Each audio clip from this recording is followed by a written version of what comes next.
It's 11 after the hour 6 on the Mighty Metro. Hold on. How do we start the show? We have to hear Sia. Play anything that has Sia Kolisi on it. Anything. Just let's start the show with a little bit of Sia. Do you have anything? Please, play me Sia. To the All Blacks. They took us to the end. They took us to a dark place. It just shows what kind of team they are to fight with the men down from early in the game. And they fought and they put us so much under pressure. But yeah, credit to my boys too for that fight. Yeah, I'm just grateful we could pull it off. Yo! Saturday was a mess. It was a movie. It was amazing. I was in Durban. The All Blacks also took me to a dark place. Yo!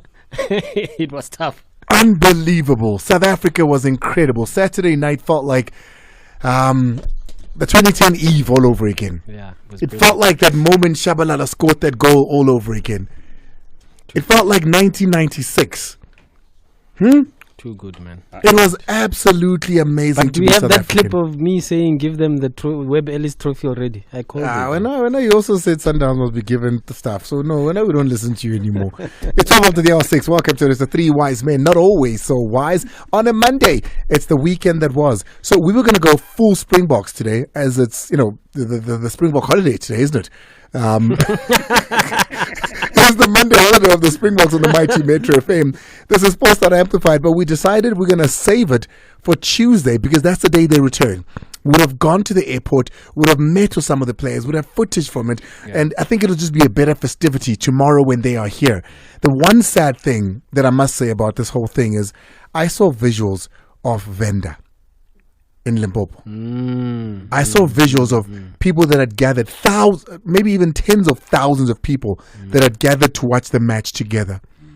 And I'm sad that they don't get to witness the parade. The parade obviously will be in Pretoria, Johannesburg, Cape Town, East London, as well as Durban.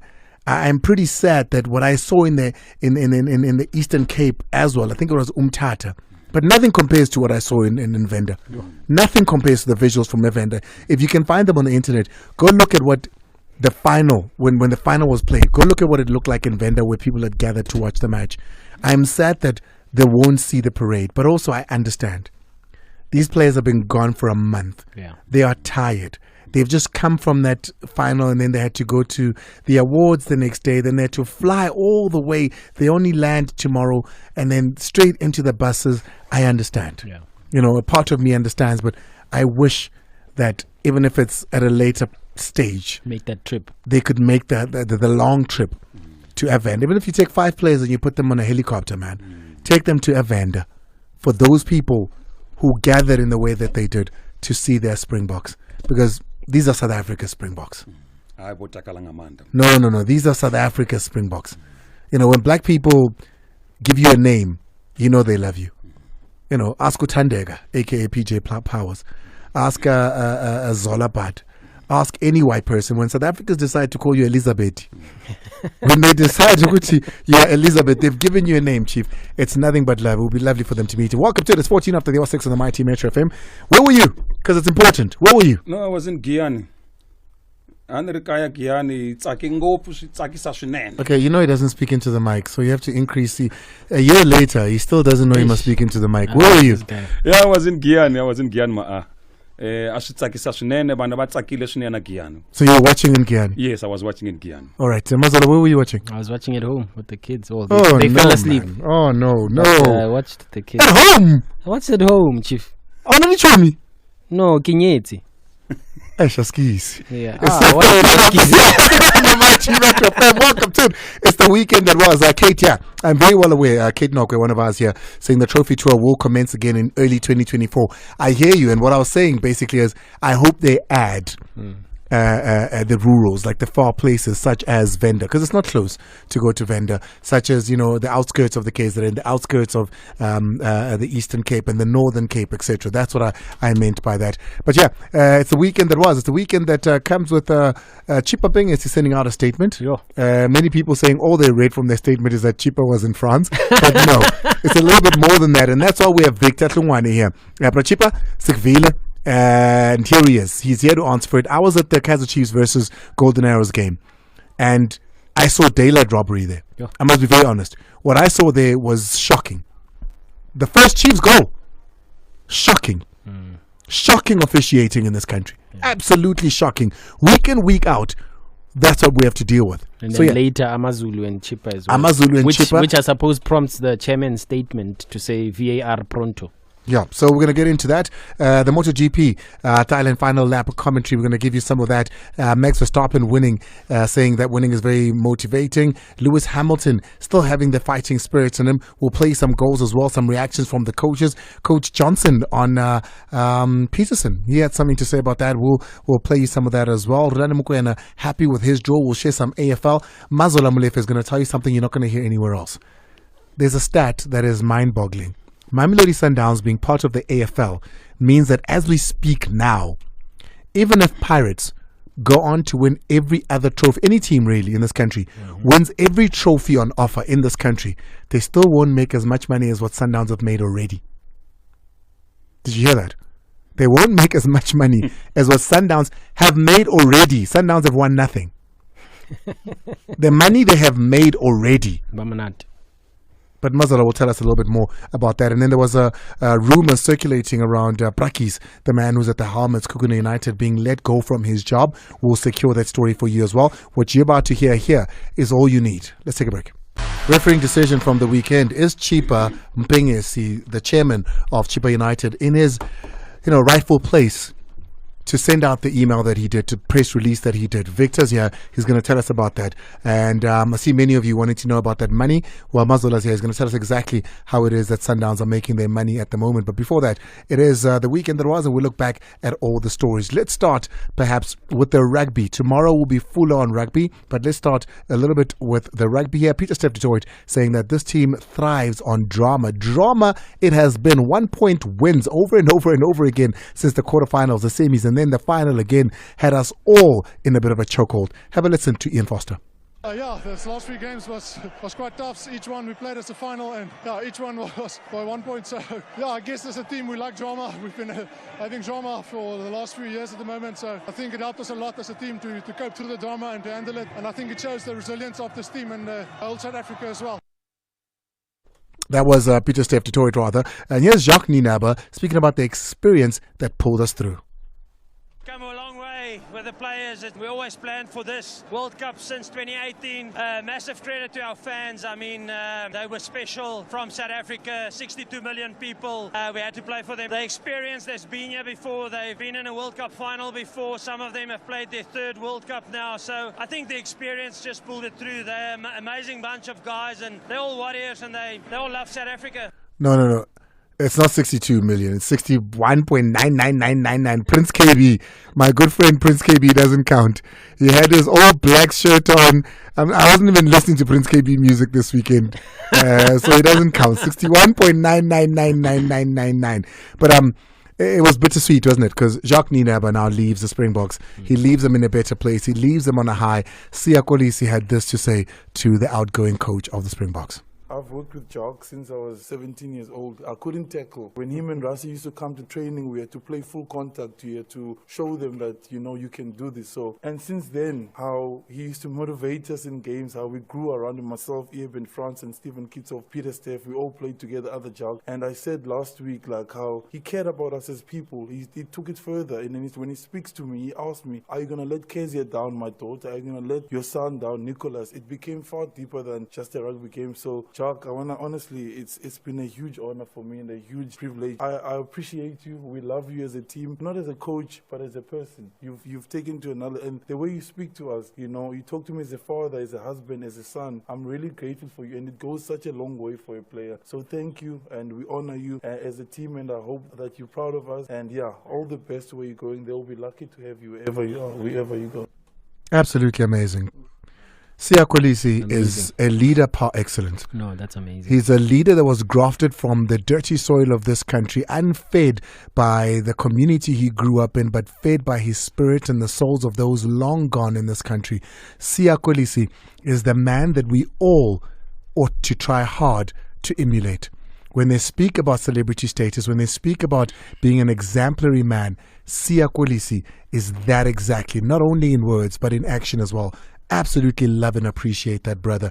Can't wait to see what his future beyond rugby, when he comes back from France, what it'll entail. I hope his light in the media never dims. I hope that we see him in positions higher than just a former rugby player. And taking nothing away from those that work on television, I think the calling for this man is way higher than that. I think it's way higher than that, and I'd love to see it. Let's move on now to Formula One, where Max Verstappen in the Mexican Grand Prix took number 1, Lewis Hamilton taking second, and Leclerc taking third there. Have a listen to what Lewis Hamilton had to say afterwards. With great difficulty, a good, just fighting, just never giving up, keep pushing, just really finessing the balance, and then just how you apply the driving and utilize the tires.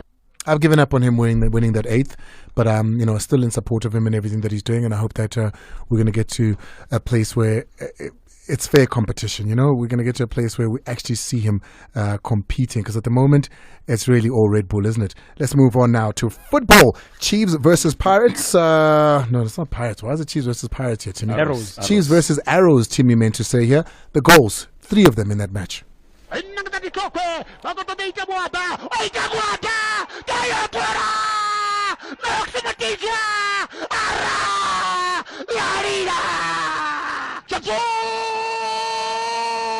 Mpumalanga Stadium. Kio Castillo anta super mono ay hope la kio mamnele tanan. Arabalanta. La letanta. Sifis Atlanti. Polete samatlo agumi gawang ngawada chula de pasida ngikata ngati twaka tap ka 2-1 golden arrows. Tang hada tena ngabula kansi ngomkone tang hada gumikong ngabula kansi tang hada mangeneti ngwe. Mago bola kwati rujala kama kwa baka sushuda kwa ge ichwa 1 ke kwa polo kwa na city noto ke go Bora jana kwa masikinya 27 dakika 30 minutes kitapatana. One wonders if Sundowns watching this weekend's game were not just sitting there clapping and salivating at the fact that it's getting so much closer. Because Orlando Pirates drawing with Polokwane City beginning of the season, we all spoke about how Orlando Pirates were possibly the closest to challenge Mamelodi Sundowns. It seems not so. A draw against Polokwane City, and this is what Coach Siema had to say afterwards. I think the guys, when we work with the guys that are coachable and they are willing to work hard, these are the kind of results that we will get, and we are very happy with the points that we have got today. It's not easy. I don't think there's a lot of teams that will come here and get even a point. That's Coach Siema there. 1-1 was the draw with Orlando Pirates after full time. Now let's move over to hear what Jose Ribeiro had to say about the lack of goals at Orlando Pirates. But while we look for that clip there, remember Orlando Pirates goal came through Maswanganyi and Tembikosi Launch coming on and providing that assist. Is he back for good? It would be nice to see him finish the season. Concerned with the points, I cannot be concerned with the points. Points is something abstract. It's a point, it's a figure. I cannot be concerned with a point. I can be concerned with some things that we are not doing well and we need to correct during the week. We are not finding the goal as easy or as frequent as we would like, and that's a handicap, obviously, in a game like football. Let's move on to a game on Saturday. Golden Arrows beating Kaizer Chiefs. This match was in Hammersdale at Mpumalanga, at the Mpumalanga Stadium. 2-1. Kaizer Chiefs scoring through Klanti, but they couldn't hold it as Mutinzo's double in the 20th and 54th minute took all 3 points from the mighty Amakosi. This is what Johnson had to say on Peterson, his goalkeeper, particularly with that mistake he made in the first half to concede the first goal. Yeah, if it's happened before, then we're going to try and fix it. But the way I look at it now, he's got to come back. He's made a mistake, and that's the first mistake I look at it, because every mistake now is my mistake. I take the blame for everything that happened today. Everything that you asked me about yesterday, I wasn't there. Kevin Johnson already starting with his back against the wall. Of course, he's not any special when you take a look at the last 7 coaches of Kaizer Chiefs. Only one, and that's Ernst Middendorp, has won their first match after taking over. So he follows in the footsteps of every other coach that's taken over in the last 5 years. Lastly, here's Rulana Mokoena, coach of Mamelodi Sundowns, speaking about being happy with the performance of his boys in the African Football League. I thought first to start, the performance was very, very good. We played well, we were in control, and we gave 0 chances first half, second half even. And we created a lot of chances. It's just a pity we didn't take even some of the situations that we created. When you look at the Premier League, Crystal Palace were beaten by Tottenham Hotspurs at home. 2-1 is how it ended. Chelsea beaten by Brentford at home, 2-0. Arsenal Yeah? Why are you raising your voice on that one? No, I'm just saying Chelsea were beaten. Chelsea were beaten. Arsenal put 5 past Sheffield United. Bournemouth and Burnley 2-1, the end of that score. And then 2-2 shared the spoils between Wolves and Newcastle United. And on Sunday, we saw, were there any matches in the EPL? Oh, there were some, yes. West Ham United were beaten by Everton. Aston Villa beating Luton Town. Liverpool putting 3 past Nottingham Forest as well. It's exactly 30 and after Manchester City walloping Manchester United 3-0. No one saw that game. We're busy celebrating the Springboks. Let's take a break. After that, we come back. Mazola, what do you have for us? Brendan Tute will give you an update on that. A meeting did happen earlier this afternoon, a technical team meeting between the hierarchy and Coach Brendan, and give you an update on that. A little bit more on Kevin Johnson, as well as what Kaitano Tembo had to say. Another one that you've been vocal about, Janine van Wyk. What happened to her call-up to Banyana? Did she play? Nope. Vic, what do you have? I have Chiefs Arrows offsides. And then for Chipa, I'm interested in Chipa too. Yeah, Chipa Amazulu. I mean, if you want to release a press statement, let's take a look at it. Yeah, Chipa Amazulu, we have a lot, but what we can ask is there a disciplinary problem at Chipa? Because many of is there a disciplinary problem in the refereeing department? Let's start with the team first. We'll come to the referees. Yeah, because there's too many red cards. 2 red cards. And speak into the mic. I want to hear you clearly. Yeah. And there's too many referee mistakes. And there's too many refereeing costing coaches and players jobs. Yeah. No, even players are, the Chiefs keeper is costing the players' job. So you must not isolate referees only. The Chiefs keeper is costing the coach's job as well. It's exactly 18:33 in the Mighty Metro. So I've brought this up a couple of times because I didn't understand. Janine van Wyk, who is a legend in women's football in South Africa, and perhaps we can even take the woman out and say in football in South Africa, she's done so well in her playing career, not only for Banyana locally before we even had a semi-professional league, overseas as well. She retired. She retired. She said, guys, I'm done. I'm bowing out. I'm retiring. The last game she played, she bought a club now that she plays for, and she retired even from that. The last game she played for Banyana, we were there. It was down in Durban when Banyana played Brazil. This was before even the announcement of who would go to the World Cup.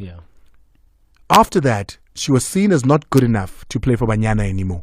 Hence, she didn't get a call-up. She didn't get a call-up not only to that game, but the games preceding the World Cup. Correct. And then, after she'd retired, Janine, who's got how many caps? 98. I'll look him up now. But she's 2 caps away from a milestone. Yeah. There's 2 games that Banyana are playing now. In the Olympic qualifiers, Janine gets a call-up. A retired player gets a call-up to satisfy those 2 matches so that she can meet her milestone. I was not personally happy with that because we sat to the Mpumi Nyandeni here who needs 1 game to meet her milestone. And she pleaded here with Safa, with the coach, and said, guys, throw me in. This is a player that's still playing, that was still scoring goals at the time. She was a leading goal scorer at the time. And she has not gotten a call-up to satisfy her 1. But a retired player got that call-up. She traveled Banyana in space of a player that could have been in that place. Mind you, it's not just a friendly match. It's a Olympic game qualifier. These are matches to determine whether Banyana go to the Olympics or not.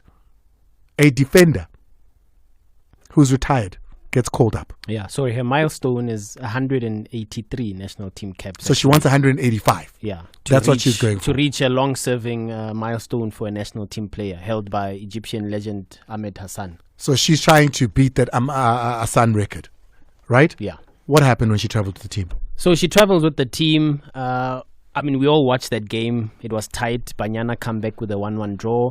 The rules have changed. There's no away goal rule. So the team will actually try and win the game in Congo so that they come home with the advantage of a lead.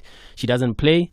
They come back. So I went to the Banyana media a day just ahead of today's game, which they actually won. So they're through to the next round of the Olympic qualifiers, beating Congo. And we asked Coach Des if Janine will get her milestone in this with this last game and other future qualifiers, and the coach then goes ahead to confirm that Jermaine left the team distraught. Janine, left the team distraught because she did not get to play. She didn't give us enough to go with, but it's a few seconds of her responding to the answer. Let's hear what she had to say. Janine's not here. She's mentally not okay with what happened in DR Congo. We didn't give the cap. Is there still an opportunity of getting that cap? Sorry? Is there still an opportunity of getting that cap? Of course there is. We have some games coming up as well. I don't understand it. Why? Never earn a cap, don't you? Never made sense to me in the first place to call her up for a qualifier. I can understand an exhibition match where a friendly match where the aim is to get her to get to those 185 caps. We had the COSAFA Cup just recently on our back door where Coach Desiree was scrambling to get players to participate in that tournament. That was an opportune moment for Janine to get her 185 caps at that tournament. But that decision was not made, and you call her up for a qualifier. That never made sense to me to begin with. So I'm not surprised that they went all the way to Kinshasa and she did not kick a ball, and therefore the coach says she didn't take it well. Yeah, but also Janine, on your end, this was clearly a favor being done. Yeah. And for you to come back and then leave camp in that manner says a lot about you. But nonetheless, let's move on. What else do you have? We've got Brendan Tuter. We, SABCsport.com, broke the news this morning that there were crunch talks set to happen at Sekhukhune United on the back of 3 successive defeats. Obviously, Sekhukhune yesterday afternoon, lost to TX Galaxy in the DStv Premiership, that being their 3rd successive defeat in the league.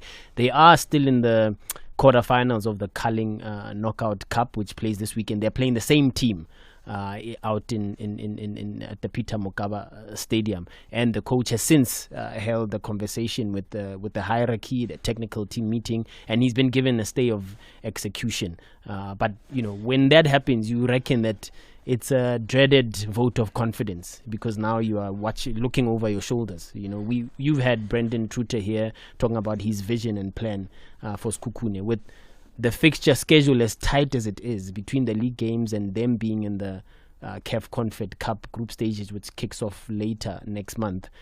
It's only going to get busier, and it's going to be more demanding. So if he doesn't have the backing of the hierarchy at the moment, even though he stays on in the job, who knows what could happen in the next couple of games, especially this weekend when they face TX Galaxy for the 2nd time in just a... But at the moment, he keeps his job. At the moment, Coach Brendan Brakkies Truter keeps his job. And then the next story is Kevin Johnson on the mandate. I did hear him post-match in his TV interview with the host broadcaster speaking to Pumlani Msibi, saying when he was asked what's the mandate, he said when you represent Chiefs, he was told, play the Chiefs way and results will come, which had supporters on social media in a tiz, because they couldn't believe what they just heard. Further to that, he did speak to journalists who were in Hammarsdale after the game, and this is what he had to say about expectations.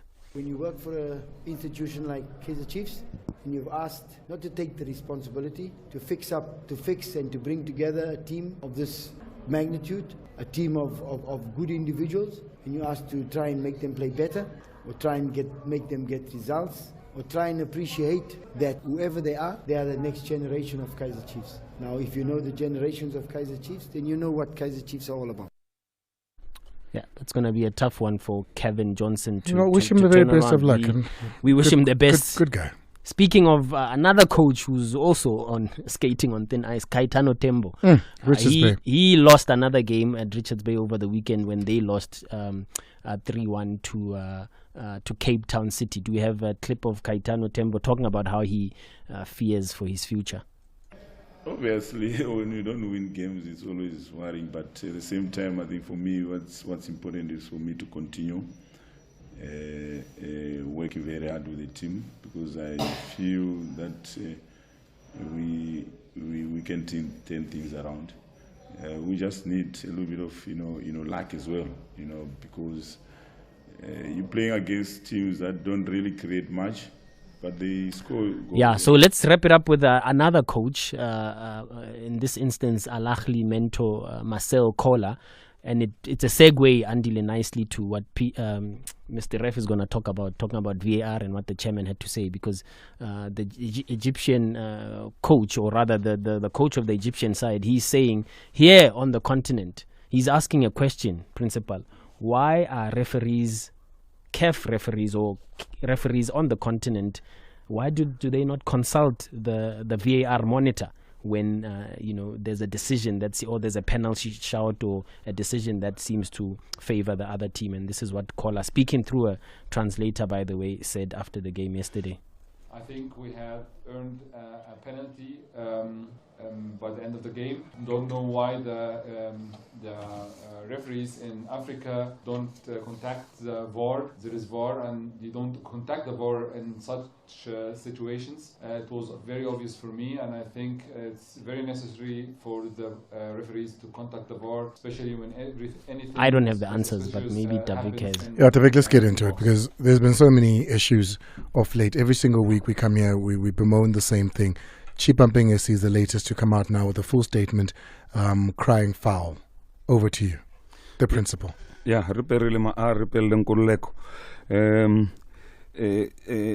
VAR is used by FIFA, who governs football in the whole world. Now, this is how VAR works. VAR is a match official who with independent access to match footage, who may assist the referee only in the event of a clear and obvious error. So what does it mean? It means the referee must make a decision on the field of play. VAR comes in to assist after viewing the video footage, not the other way around where the referee will hear players shouting and then it goes to VAR. It doesn't work like that. The referee must make a decision, and then VAR views the footage, and if they feel that the decision isn't correct, there's clear and obvious error, then they will tell him to stop the game so that they can check, and then they allow him to go and review the decision. But by not awarding the penalty, he is making a decision. Yes.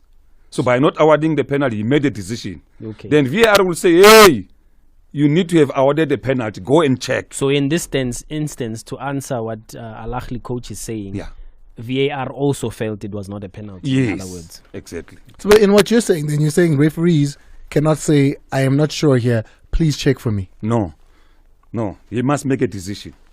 VAR can assist if that decision is wrong. But can he ask for VAR to assist?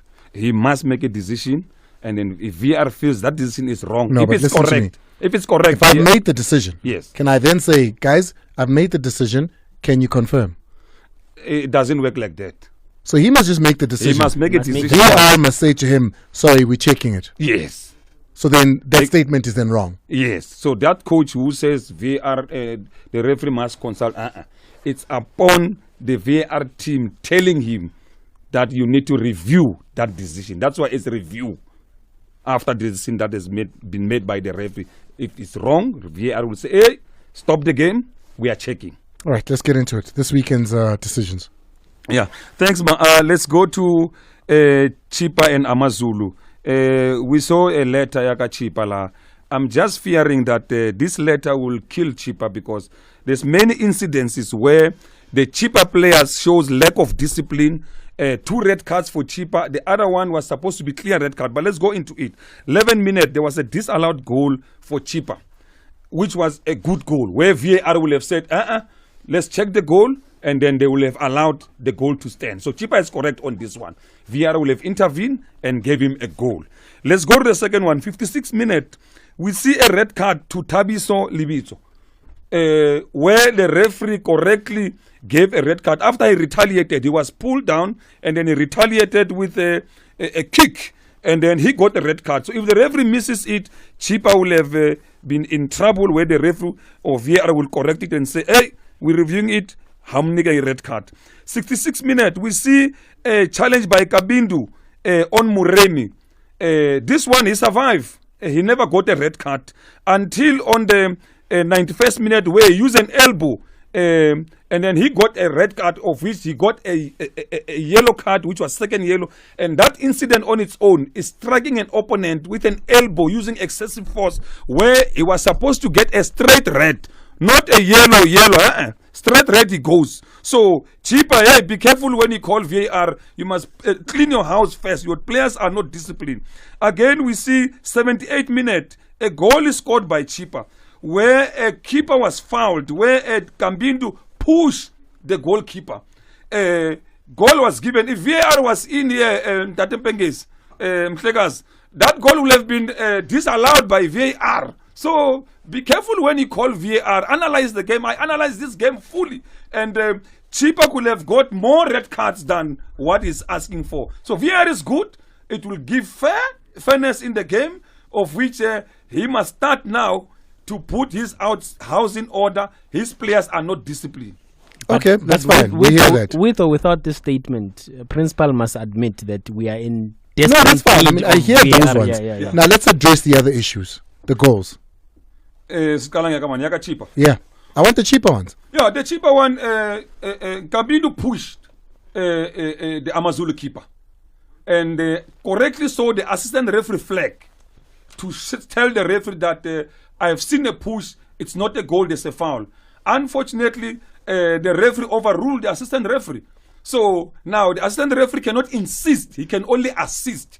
Now the final decision lies with the referee. Unfortunately, the referee took his wrong decision and gave Chippa a goal which was not supposed to have been given. The score maybe should have been 1-0 to Amazulu. Yeah? Yeah, that Chippa goal is not on it. There's a foul committed. And we said it here, that when the keeper has the ball in his hand, he cannot be challenged. Yeah, we've said it a few Talk to me about the game, because the other one he complains about here in the statement that Chippa United have released a statement by the club chairman. He speaks about when they played Morocco Swallows. I can't remember what happened at I think it's last season, no? Is it last season, not this season? Because he says here, officiating system under suffers stewardship. In our matches against Amazulu Football Club and Morocco Swallows Football Club, 2 goals were disallowed, which led the club in missing out on 4 pivotal points due to decisions by assistant referees. Yeah, singakhuluma kakhulu ngale yaka Amazulu ngoba le yaka Amazulu awuna une case A1 Ntatepeng ngesimhlekazi. The goal was supposed to have been given, yes.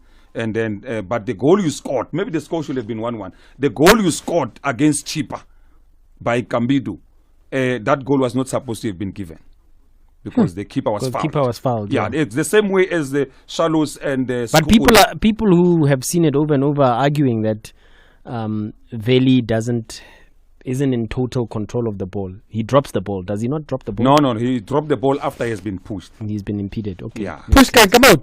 Kalmato, straight hands like rugby hands.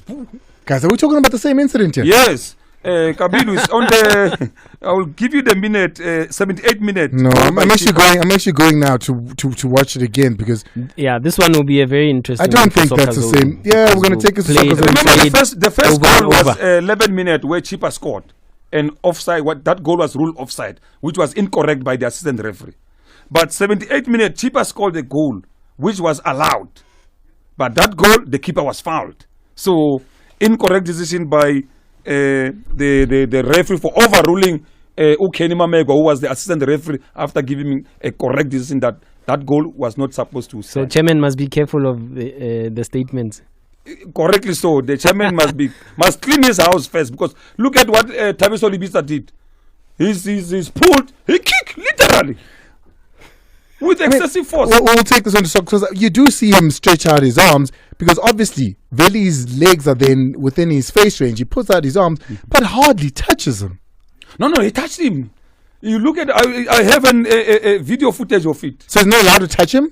Because a push and a touch are 2 different things. No, that was a push. If the keeper has the ball, he cannot be challenged. So don't touch him. When you touch him, we blow. Because if the ball end up in the net, that goal, whether touch or what, there was a push. Okay, and it was given. Yeah. Let's go to Kaizer Chiefs. Kaizer Chiefs, I'm an offside, man. Hey. Hold that thought. Offside. Hold that thought. Let's take a break.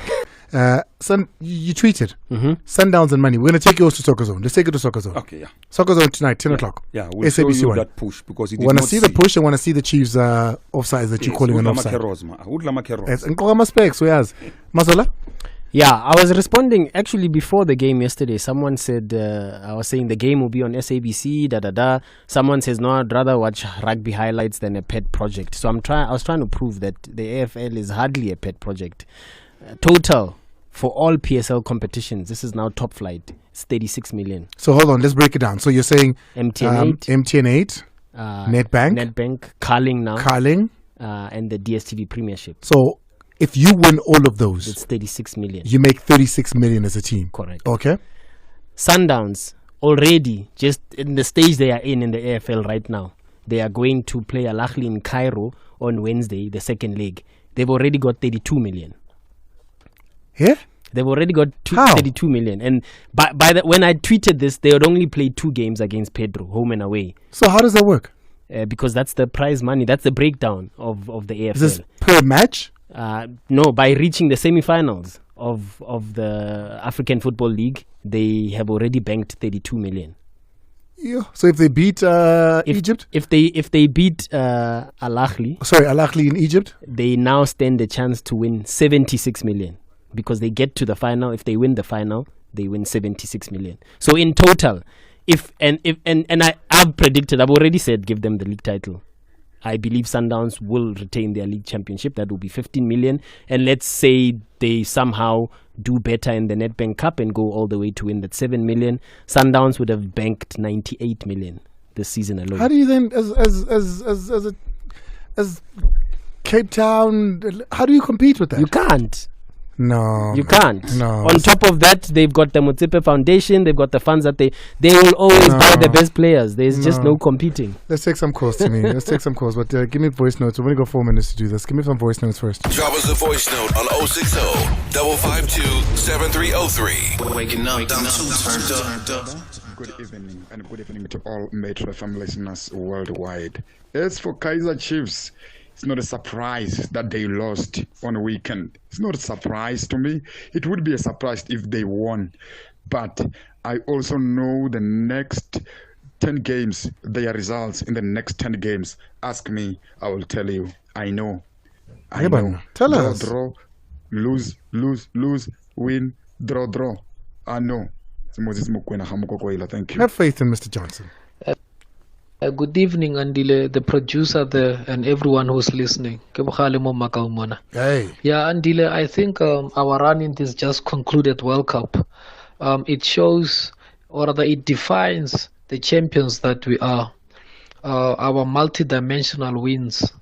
If you can check how we played with the so-called minnows, the clinicality we applied, and the way we come back in the toughest matches against England and France, and how we defended our lead against our rivals New Zealand. So yeah, I think we are truly champions, and there's no doubt about that. Amazing. What a weekend it was. Hey. South Africa was well represented with Sporting Codes. Proteas winning by 1 wicket. And of course, Amapogo becoming the world champion again by 1 point. And then in football, Mamelodi Sundowns beating the Al Ahly of Egypt by 1-0. So the South African flag was flying sky size this weekend, sharp. Appreciate it, man. Let's take some of your calls. Let's go to Tsepo out in Polokwane. Tsepo. Greetings to you and the team in studio. Look, towards the end of last season, I called and I spoke of officials, and I just have this comment to say that to Professor. If the problem with referees in South Africa is talent, then the VAR will help. But if the problem in South African officiating is not talent but it's corruption, then the VAR will be useless. I will still going to experience the same problems. That's all I want to say. Good night, guys. I appreciate you. Thank you so much. Let's go to Tebogo. Tebogo, you're the last one out in turf. Hey. Yeah, good evening. I would like to congratulate Utsepo on the Springboks and the Proteas for winning everything on weekend. Yes. Kevin Johnson, he must not do the thing of protecting Peterson. He must look at what happened to Itseki. If Kune, they're blaming him. Let's look at the manner that Peterson is conceding at, and then the manner that Kune is conceding at. If the defense is weak, obviously the goalkeeper will win. But not those schoolboy errors, no. It has been going on for so long, and then they must just put Itumeleng back to the goal line. Simple as that. So you think Itu's a better keeper than what Peterson is right now? He is better in terms of decisions and analyzing the game. 13 matches, 15 conceded. Hasn't won a single match since he's been in goals this year. Let's look at the manner that Peterson is conceding at what is costing them. I hear you. You're saying the manner in which one is conceding versus the other. Yes. I hear you. Thank you so much, man. Kuno outstand better All right, no, I hear you. Thank you so much. It's 18:58, and we're going to get out of here in exactly 1 minute. Tomorrow, we speak all things rugby. Jacques Nienaber is gone. Who should be the next man in line for the Springboks? Are we going to see a black Springbok coach? There's definitely one that is on standby. Is this the time? Thank you so much for being part of the show. At 7 o'clock, top of the hour. Tomorrow, we get into Springbok Mania. From all of us here, enjoy the CIC. We off to television. Mazola's on the bench. Pela. And so me.